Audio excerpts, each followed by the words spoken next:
ایک چھوٹے سے گاؤں میں ایک محنتی کسان عبداللہ نام رہتا تھا۔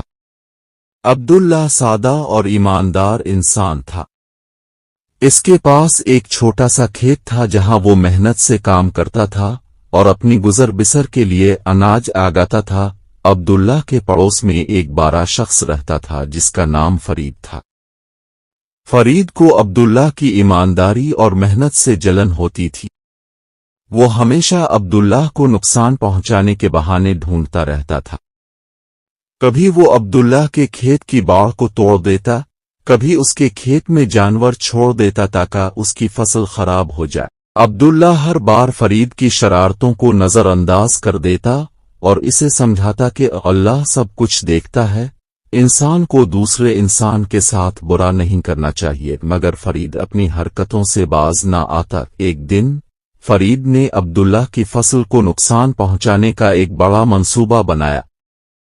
اس نے سوچا کہ اگر وہ رات کے وقت عبداللہ کے کھیت میں آگ لگا دے تو اس کی ساری محنت ضائع ہو جائے گی۔ اس ناپاک ارادے کو عملی جامہ پہنانے کے لیے وہ رات کے وقت عبداللہ کے کھیت کی طرف روانہ ہوا، لیکن جیسے ہی فرید کھیت کے قریب پہنچا، اسے عبداللہ کی دعائیں سنائی۔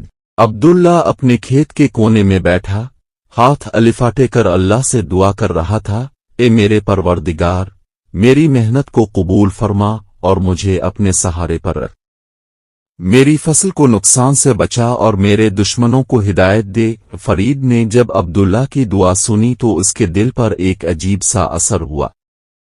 اس کی نیت بدل گئی اور اس نے اپنے ناپاک ارادے سے باز رہنے کا فیصلہ کیا۔ اس نے سوچا کہ عبداللہ کے خلاف اس کی تمام کوششیں بے سود ہیں اور اللہ اس کے ہر عمل کو دیکھ رہا ہے۔ فرید نے عبداللہ کے پاس جا کر اس سے معافی مانگی اور وعدہ کیا کہ وہ آئندہ کبھی اس کے ساتھ برا نہیں کرے گا۔ عبداللہ نے فرید کو معاف کر دیا اور کہا، دیکھو، نیکی ہمیشہ بدی پر غالب آتی ہے۔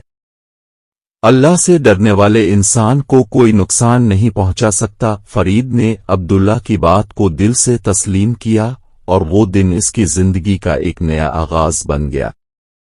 اس نے اپنی باری عادتوں کو ترک کیا اور عبداللہ کی طرح ایماندار اور محنتی بننے کی کوشش کی۔ گاؤں کے لوگ فرید کی تبدیلی کو دیکھ کر حیران رہ گئے۔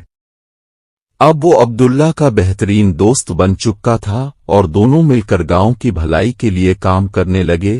عبداللہ کی نیک دلی اور فرید کی توبہ نے سب کو یہ سبق سکھایا کہ معافی اور درگزر سے انسان کی اصلاح ممکن ہے اور نیکی ہمیشہ بدی پر غالب آتی ہے۔ اس کہانی سے ہمیں یہ سبق ملتا ہے کہ ہمیشہ نیکی کو فروغ دینا چاہیے اور دوسروں کے ساتھ بھلا کرنے کی کوشش کرنی چاہیے۔ برا کرنے والے لوگ بھی اگر معافی کے طلبگار ہوں تو انہیں معاف کر دینا چاہیے، کیونکہ اللہ معاف کرنے والوں کو پسند کرتا ہے اور نیکی ہمیشہ بدی پر غالب آتی ہے۔